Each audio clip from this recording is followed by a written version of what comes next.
Mtazamaji wa channel yetu, tupo na Ustadhi Shafi. Huu ni mwezi wa Ramadhani, ni mwezi ambao Waislamu wanasema ni mwezi wa toba, ndio mwezi wa kumuomba msamaha Mwenyezi Mungu kwa madhambi, mwezi wa kujitakasa. Leo nina maswali machache lakini hasa yanahusiana na wokovu, kwa sababu tunachojuaga kwa mfano kwa imani za Kikristo ni kwamba unaweza kuokoka ukiwa duniani ukaenda mbinguni moja kwa moja kama utaacha matendo yako mabaya na ukaomba msamaha kwa Mwenyezi Mungu. Swali langu leo, je, Waislamu wanaokoka? Kuna uokovu ndani ya Waislamu? Waislamu uokovu wanaupataje? Kwanza simulizi hapo kuna kitu ambacho mimi sijakielewa, kwa sababu mimi ninavyojua ukisema kuokoka, ukizungumza neno kuokoka ni sharti pale mahala unapokwenda umefika salama. Sijui unanielewa? Ndio maana tunaita ameokoka, kwa maana amefika salama mahala anapokwenda. Sasa wewe unakwenda Mwanza, haujafika hata Dodoma, unasema mimi nimefanyaje? Nimefika salama. Linakuwa tatizo, kwa sababu upo katika safari, bado gari linafanyaje? Linakwenda. Je, kama ajali itatokea mbele huko utajuaje? Kwa hiyo ili tuseme huyu kaokoka, sharti afike mahala salama kule anapofanyaje? Anapokwenda. Lakini tukiwa katika dunia hii, wakati tunaendelea kuishi katika dunia, hauwezi kusema mimi nimeokoka. Maana kuokoka ni kusema kwamba mimi stendi nini? Stendi dhambi, jambo ambalo hakuna mwanadamu anaishi katika dunia asitende nini? Dhambi. Unaweza kusoma Ufunuo wa Yohana 1 mstari wa 5, waraka wa kwanza wa Yohana 1 mstari wa 5, kama sijakosea unaweza ukaisoma hiyo, kuna kitu tukajifunza. Waraka wa kwanza wa Yohana 1 mstari wa 5, kuna kitu tunaweza tukajifunza kidogo hapo ili tuone ni mstari wa 5. Na hii ndiyo habari tuliyoisikia kwake na kuihubiri kwenu, ya kwamba Mungu ni nuru, wala giza lolote hamna ndani yake. Tukisema ya kwamba tunashirikiana naye huku tukienenda katika giza, tunasema uongo, wala hatuifanyi iliyo kweli. Bali tukienenda katika nuru kama yeye alivyo katika nuru, tunashirikiana sisi kwa sisi, na damu yake Yesu mwana wake yatusafisha dhambi yote. Subiri kidogo nitazame hapo, itakuwa imetoka kidogo, ngoja nitazame, lakini kuna kitu tutaanzia hapo kujifunza. Tukiendelea basi naendelea kusoma. 8 anasema, tukisema kwamba hatuna dhambi tunajidanganya wenyewe, wala kweli haimo ndani yetu. Umeona maneno haya? Ili kwa kwanza kaza 1 mstari wa 8. Tukisema kwamba hatuna dhambi twajidanganya wenyewe, wala kweli haimo ndani yetu.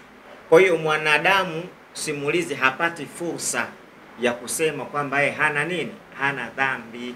Endelea chini sasa. Tukiziungama dhambi zetu, yeye ni mwaminifu na wa haki, hata atuondolee dhambi zetu na kututakasa na udhalimu wote. Inatosha. Kwa hiyo sasa kuna kitendo kinaitwa kuungama.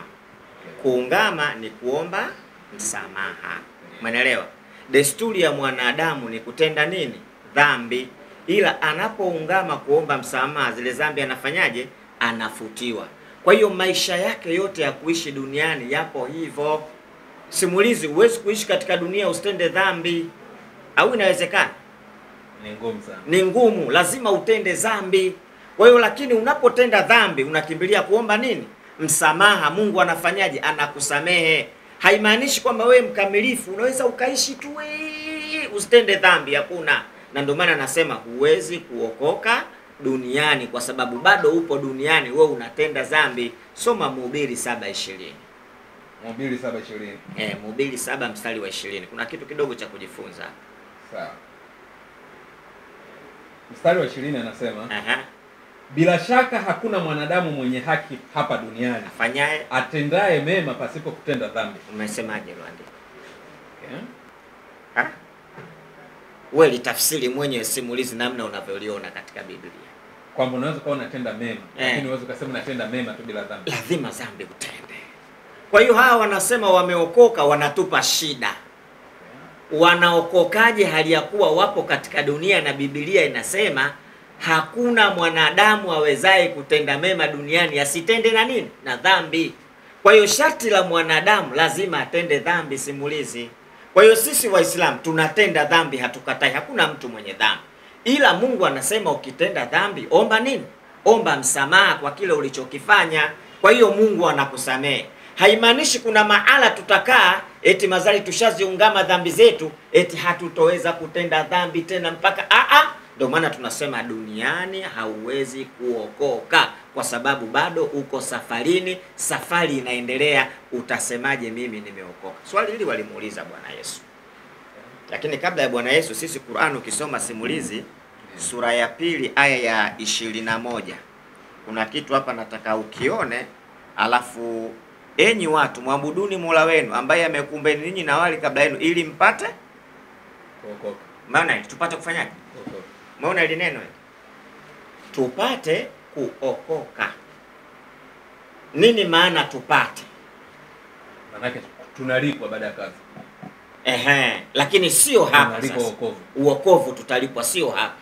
Uokovu ni nini? Ni kile kipindi ambacho tumeambiwa simulizi unakwenda kwenye uzima wa milele, wengine wanakwenda motoni. Huyu anayekwenda kwenye uzima wa milele anasema nimeokoka kutokana na ule moto, kwa sababu si tunaukimbia moto. Lakini ukiwepo duniani ukisema wewe umeokoka unatupa shida. Wewe upo vipi katika dunia unatuambia umeokoka? Swali hili lilipelekwa kwa Bwana Yesu katika Mathayo 19:23. Yesu alipelekewa ili swali katika Mathayo 19 mstari wa 23. Wanafunzi wake walimuuliza ili swali na yeye akaamua kulitolea majawabu. Alisemaje? Yesu akawaambia wanafunzi wake, amini nawaambieni ya kwamba itakuwa shida tajiri kuingia katika ufalme wa mbinguni. Ndio. Nawaambia tena ni rahisi zaidi ngamia kupenya tundu la sindano kuliko tajiri kuingia katika ufalme. Yesu anawaambia itakuwa shida tajiri kuingia katika ufalme wa mbinguni, na itakuwa rahisi zaidi ngamia kupenya katika tundu ya sindano kuliko tajiri kuingia katika ufalme wa mbinguni. Wanafunzi wakatia shaka, hili tajiri lina hela, lina kila kitu, alafu leo linakuwa ngumu kuingia katika ufalme wa mbinguni. Walipoona maneno hayo kwamba matajiri wanashindwa, wakafanyaje Bwana Yesu hapo? Waliposikia, wanafunzi waliposikia, walishangaa. Kwanza walishangaa. Kwa nini walishangaa nadhani? Sababu yule mtu ni tajiri. Tajiri ana kila kitu, anaweza kufanya, si maskini. Kwa nini ashindwe kuingia mpaka Yesu anatoa mfano mgumu? Yesu akasemaje? Kwanza wao wakawa wanajiuliza. Wakawa wanamuuliza. Ni nani basi awezaye kuokoka? Mbona maneno haya? Kuna kitu unajifunza simulizi? Inaonekana wokovu ni mgumu sana. Ni mgumu sana. Alafu sio hapo, anawaambia tajiri kuingia katika ufalme wa mbinguni. Alafu anamuuliza basi ni nani awezaye kuokoka? Ina maana kumbe kuokoka kunaonekana ni kuingia kwenye ufalme wa mbinguni. Lakini huyu na utajiri wake hawezi kuingia. Ni nani basi awezaye kuokoka? Kama huyu na pesa zake hawezi kwenda kwenye ufalme, nani anaweza kuokoka? Akasemaje Bwana Yesu? Bwana Yesu akasema akawakazia macho kwanza. Kwanza kuna kitendo cha kukaza macho. Ingekuwa kafanya Mtume Muhammad hapo kwenye Biblia simulizi, ungesikia Mtume kakaza macho. Kakaza macho hapo, akafanyaje? Akawaambia, ndio, kwa wanadamu hilo haliwezekani. Manake ni ngumu sana kwa wanadamu. Kufanya nini? Kuokoka wao kama wao. Wao kama wao, kwa wanadamu haliwezekani. Ndio. Umeelewa? Ila kwa nani linawezekana? Bali kwa Mungu yote yawezekana. Kwa hiyo mwanadamu hawezi kuokoka duniani, ila kwa Mungu ndio inawezekana. Kwa hiyo ukisema duniani mimi nimeokoka, safari inaendelea, wewe unajidanganya. Ila Yesu alisema huku kuokoka, nani anaweza kuokoka? Yesu alimaliza Bwana. Soma 10:22 Mathayo. 10:22. Tumsikilize Bwana Yesu yeye alifafanua vipi katika kuokoka. 22 anasema, nanyi mtakuwa mkichukiwa na watu wote kwa ajili ya jina langu. Nasikia maneno anawaambia nyinyi wanafunzi wangu, mnachukiwa na watu wote kwa ajili ya jina langu. Lakini mwenye kuvumilia hata mwisho ndiye atakayeokoka. Unajifunza nini? Kumbe ni mpaka mwisho wa uhai. Mwisho wa uhai. Kuna kitu umekipata? Kuna kitu nakipata hapo kuhusiana na kuokoka. Huwezi kusema nimeokoka uko duniani bado unaendelea na maisha. Yesu anasema mpaka mwisho wa uhai ndiyo atakayeokoka. Unaposema mimi duniani stendi dhambi, waraka wa kwanza 1:8 nasema muongo. Tukisema kwamba hatuna dhambi, si tunajidanganya wenyewe, wala kweli haipo kwetu. Na Yesu anasema anapigilia msumari, mtakuwa mnachukizwa na watu, lakini atakayevumilia hata mwisho ndiye atakayeokoka, sio duniani. Okay, sasa basi tufanye baada ya duniani. Waislamu kuna kuokoka. Sisi kuokoka kwetu manake unaepushwa na moto, unaingizwa peponi. Umeelewa? Kule kuepushwa na moto, kuingizwa peponi, ndio wewe unasema mimi nimeokoka, mwisho ushafika. Maneno hayo yanashindiliwa na Biblia, msumari Petro wa kwanza 1:5. Petro wa kwanza 1:5, msumari unapigwa hapo. Kwa hiyo sisi Waislamu tunaokoka. Mstari wa 5 anasema nanyi mnalindwa na nguvu za Mungu kwa njia ya imani ili mpate wokovu ulio tayari kufunuliwa wakati wa mwisho. Unajifunza nini? Mpaka wakati wa mwisho. Sasa wao wanakuambia duniani wameokoka wanafanyaje? Kwa hiyo na sisi sasa kuna watu wa manzuri yani nari wa udkhila aljanna faqad fas. Unaepushwa na moto, ukiingizwa peponi ndio unasema mimi nimeokoka, maana mwisho tena umefika, hakuna matendo ya dhambi. Lakini ukiwepo duniani hapa matendo ya dhambi simulizi utayafanya, unaokokaje wewe? Una dhambi, uongo. Ndio maana Biblia inawakataa, inasema hakuna kuokoka duniani. Atakayevumilia hata mwisho ndiye atakayeokoka. Kwa hiyo sisi Waislamu ndio tunavyokusanya thawabu. Labda mwezi wa Ramadhani tunafunga. Lengo letu sasa kujaza profaili zetu. Umeelewa? Sisi tunaamini tuna malaika mkono wa kulia na tunaamini tuna malaika mkono wa kushoto. Malaika wa kulia bwana simulizi anaandika mema yako na malaika wa kushoto anaandika mabaya yako. Lakini katika hayo kuna favor nyingi sana Mungu katupa. Yaani sisi simulizi Muislamu akienda motoni bonge la fala. Mimi nakwambia yani bonge la fala huwezi kwenda motoni. Kwa nini? Sisi simulizi ukifanya baya moja unapata dhambi moja.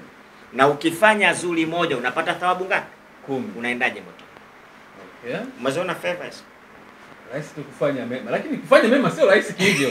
Sio rahisi lakini inawezekana. Mungu ndo katuwekea zile ofa ili mradi tusiende wapi? Motoni. Hataki kutuona tunaenda motoni. Ndio maana nakwambia simulizi ukifanya jema moja mimi nakupa 10.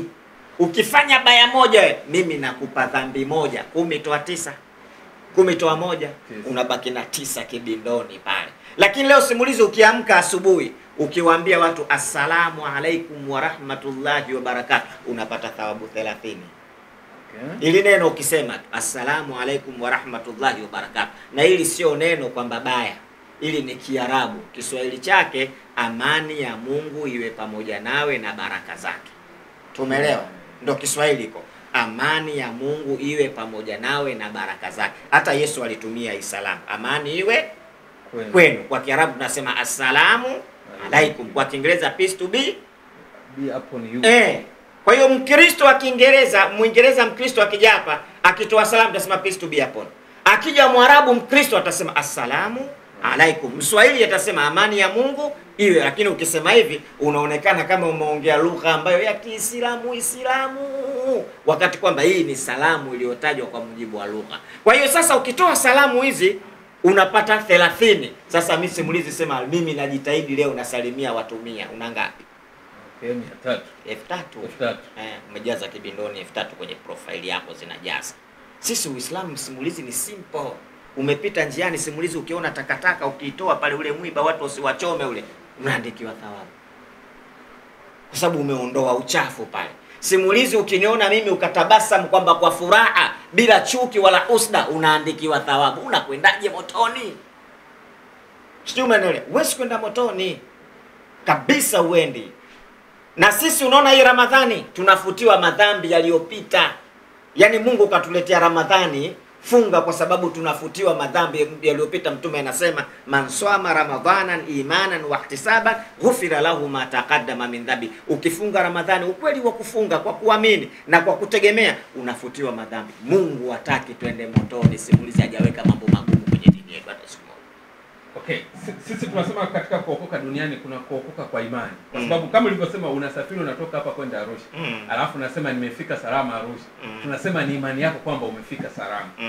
Kwani hiyo katika Uislamu hakuna imani hiyo kwamba unaanza kuona kitu fulani umeshapata kabla hujakipata kabisa kupitia mkononi, kwa sababu imani ni kwa naweka na mambo yatarajiwayo. Hapana, sisi uwezo hakuna kitu kama hiyo. Yaani kitu hujafika safari unasema mimi nishafika salama katika hii dunia. Mpaka usafiri ndio unajua wewe unajua nini ya Mungu anakufanyia njiani, unajua kwamba Mungu anataka kunifanyia nini. Na ndio tunasema hakuna iko kitu kwenye Uislamu. Na ndio maana tukifanya safari kuna dua ya safari tunaomba. Mwenyezi Mungu tuna mmoja ametujalie salama. Unaona leo watu wanatoka Mwanza wanafika njiani gari zinapinduka. Amefika salama wewe? Huwezi kufika salama. Kwa hiyo sisi tunaamini uokovu sio duniani. Uokovu ni siku ya mwisho. Huwezi kuwa katika dunia unatembea afu ukasema mimi nimeokoka. Okay, sawa hapo. Waislamu wanamwamini Yesu Kristo ila sio wafuasi. Ninyi sio wafuasi wa Yesu Kristo.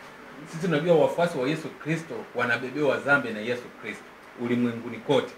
Nyinyi dhambi yenu inabebwa na nani? Sisi, ili tuseme hivyo unapofanya toba basi dhambi hiyo inakuwa inaondolewa. Sisi unamuomba Mwenyezi Mungu msamaha kwa kile ambacho wewe ulichokifanya simulizi.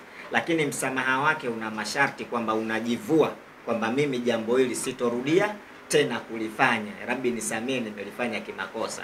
Lakini simulizi unaponiambia wewe leo unatenda dhambi, alafu unasema eti dhambi zako zimebebwa. Yaani wewe simulizi hapo unaenda kuzini. Kwa mfano Mungu akunusuru. Alafu ukishazini dhambi zako anabeba nani? Nikienda kuomba msamaha nikienda kuungama kwa padre, kwa kiongozi wa dini, maana yake ile dhambi naibeba Yesu. Sasa pa hiyo kuna andiko katika Biblia padre anasamehe dhambi? Hakuna kwenye Biblia padre anasamehe dhambi. Wala hakuna kwenye Biblia maandiko yanayosema kwamba padre au mchungaji anaweza kusamehe dhambi, hakuna. Na ndio maana tukiungama dhambi zetu kwake yeye tunasamehewa dhambi zetu, sio kwa padre wala kwa mchungaji wala kwa askofu. Haya mambo watu wanayapeleka vibaya kwa maslahi yao. Wewe mchungaji unanisamehe mimi dhambi, wewe unakusamehe nani?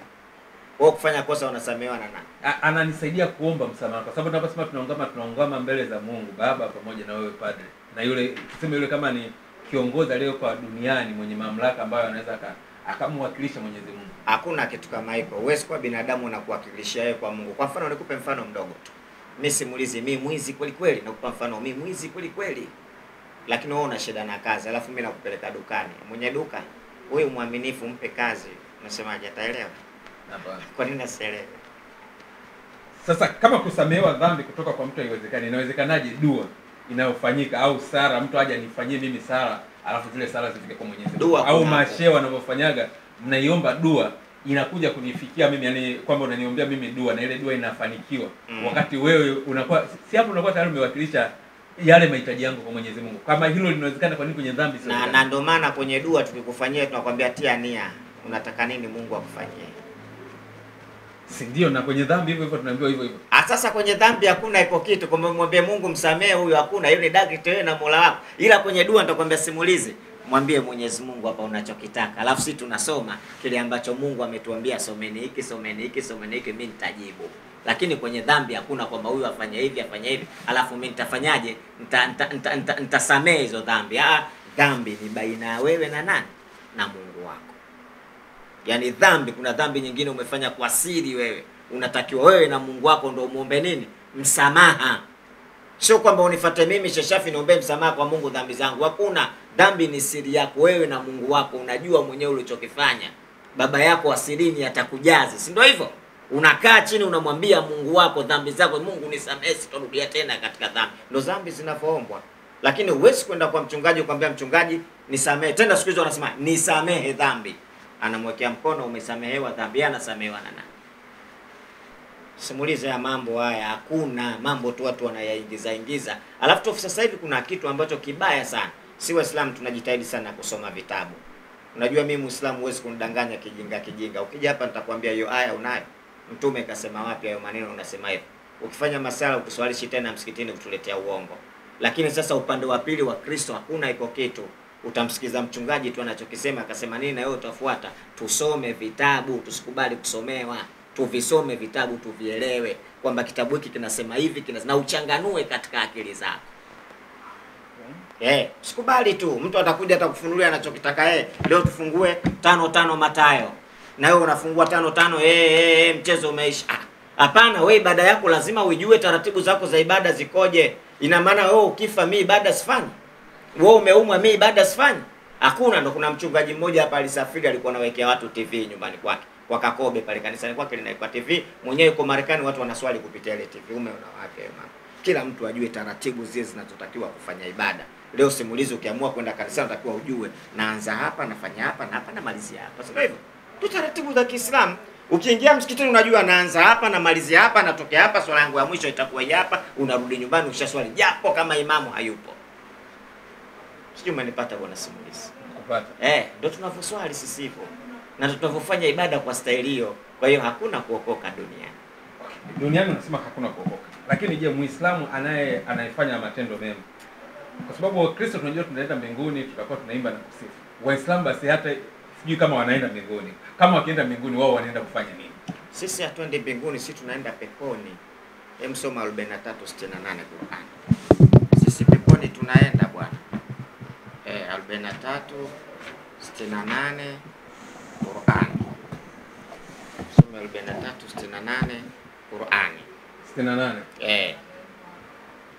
Anasema enyi waja wangu mlio wazuri. Ndio. Hamtakuwa na hofu siku hiyo wala hamtahuzunika. Ndio. Endelea.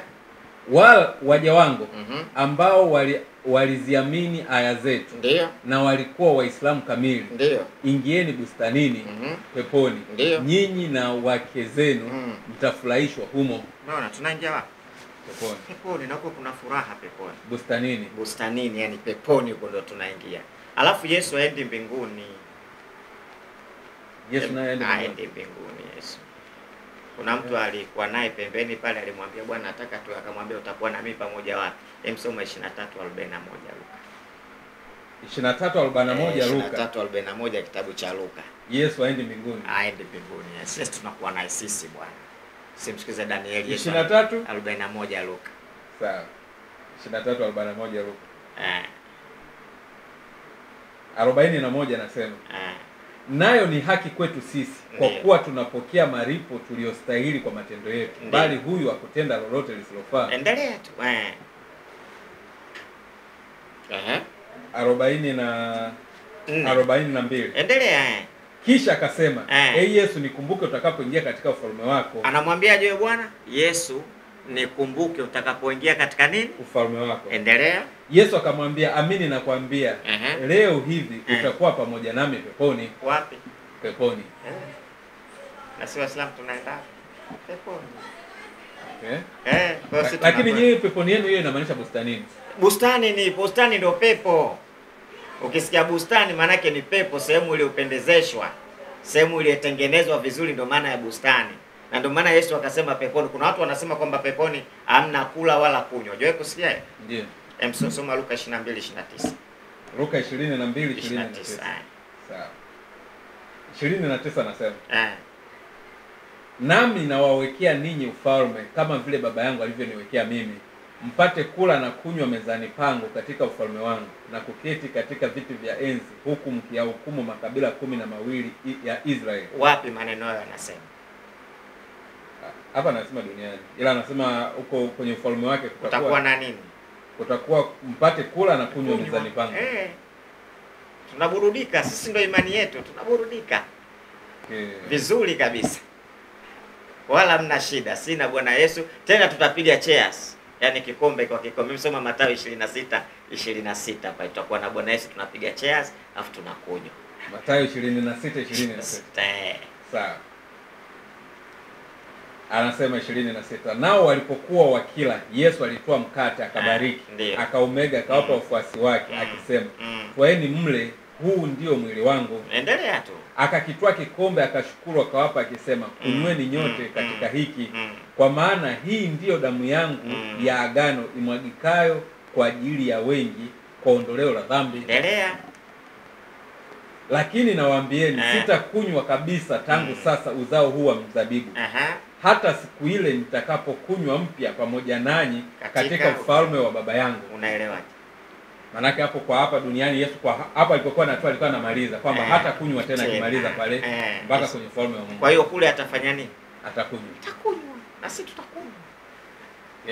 Ndio watu wakwambia Muislamu wenzetu tunapiga naye class vizuri kabisa.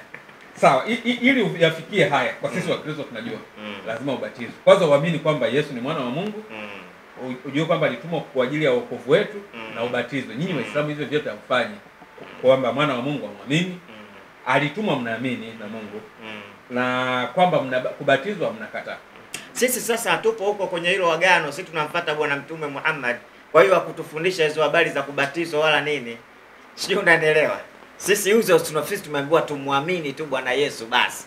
Kwa hiyo sisi tunafuata mafundisho ambayo kafundisha mtukufu wa daraja Bwana Mtume Muhammad. kwamba katuambia 1 2 3 4 mkifanya mtaenda kwenye uzima wa milele. Na ndio maana juzi nilikwambia si tunaamini huyo alitumwa kwa wana wa Israeli. Kwa hiyo yote anayoyasema alitakiwa anawaambia wana wa Israeli, atuambii sisi. Tukimzungumzia mtume, yeye alikuwa anafundisha kwa kufuata njia zile zile. Sio kama alikuwa anayefundisha kwa kwenda njia tofauti na Yesu. Hivyo sasa inakuwaje? Kama yeye amefundisha njia zile zile ambazo Yesu alikuwa anafundisha. Dini ile ile ambayo Yesu ndo alikuwa anaisema, kama hivyo mnavyosema Waislamu, Yesu naye alikuwa Muislamu. Dini ile ile, kila kitu kile kile cha Kiislamu, inakuwaje sasa mtume aje abadilisha? Soma 5:48 Qur'an. Qur'ani 5:48. Kuna jawabu zuri litakufikia hapa. Sawa. Kwa swali lako hilo bwana simulizi, tunaposoma 5:48 Qur'ani tutapata majawabu mazuri. Utajifunza kitu kizuri kabisa, kwa nini imekuwa hivyo wakati tunasema Ampingi 48. Hapo twende 48. Twende. Yeah. Anasema, na tumekuteremshia kitabu kwa ajili ya kubainisha haki. Kinachosadikisha vitabu vilivyokuwa kabla yake. Ndiyo. Na kuvihukumia kama haya ndiyo yaliyoharibiwa au ndiyo yaliyosalimika. Ndiyo. Endelea. Basi wahukumu baina yao kwa yale aliyoteremsha Mwenyezi Mungu. Wala usifuate matamanio yao. Ndiyo. Kwa kuacha haki iliyokufikia. Endelea. Na kila umma katika nyinyi binadamu tumeujalia sharia yake na njia yake. Na kama Mwenyezi Mungu angelitaka angekufanyieni kundi moja la kufuata sheria moja.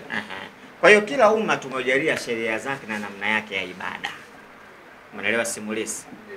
Sheria zake na namna yake ya nini? Ya ibada. Kwa hiyo ibada za umma zinatofautiana namna ya kufanya, hazifanani. Zipo mahala zitafanana kama Mungu akitaka, na zipo mahala hazitofanana. Lakini hao wote watakuwa katika gurudumu ya njia hii moja ambao tunasema sisi ni Uislamu. Kwa hiyo wote watakuwa Waislamu, lakini huyu atakuja na kanuni zake za ndani, lakini dini itabaki kuwa ni Uislamu. Na huyu atakuja na kanuni na sheria zake ya miongozo, lakini katika dini ya Uislamu. Kwa mfano ni kutolea chama cha CCM, sawa bwana, alikuja mzee Mwinyi, alikuja na slogan yake ruksa, lakini chama ni CCM. Akaja bwana Mkapa, ukweli na uwazi, chama ni CCM. Akaja bwana Kikwete, ari mpya, nguvu mpya, kasi mpya, chama ni CCM. Akaja Magufuli, hapa kazi tu, chama ni CCM. Akaja mama Samia, kazi iendelee, chama ni CCM. Kwa hiyo kila mtu anakuja na slogan zake, lakini katika gurudumu moja la CCM. Hujanielewa? Subiri. Gari inaendeshwa na madereva wawili. Inatoka Mtoni kwa Azizi Ali inakwenda Mbezi.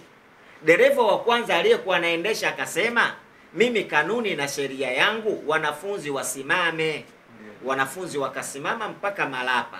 Dereva yule akashuka akapanda mwingine. Alipopanda mwingine akasema, mimi sheria na kanuni yangu wanafunzi kaeni kwenye siti. Wakakaa. Gari hili zimebadilika nini? Madereva kutokana na awamu zinazokuja. Umenipata vizuri? Kwa hiyo na sisi tunaamini manabii waliopita wale ni Waislamu, isipokuwa zinabadilika kanuni na sheria za mule ndani kwa namna ya kipindi kile kilivyo. Kwa sababu ukisoma wakati wa Nuhu walikuwa wanakula nadhani kila kitu, sio? Kila chakula cha mnyama endacho kitakuwa nini? Chakula chenu. Alipokuja Musa wakaambiwa wasile nguruwe. Wakaambiwa baadhi ya vitu wasifanyeje? Wasile. Kwa hiyo alipokuja Muhammad, sungula analiwa, ngamia analiwa. Kwa hiyo Mungu analeta kutokana na taratibu za kipindi kile zilivyo, kwa sababu Mungu hapangiwi kile anachoamua kufanya. Kwamba leo mimi nataka mfanye hivi mtafanya, nataka hivi mtafanya. Sawa, tumalizie tu ustadhi, kama labda una machache ya kuongea juu ya hili la uokovu na Uislamu na uokovu na binadamu tukiwa bado duniani. Sisi tunaokoka, lakini kuokoka kwetu ni siku ya mwisho.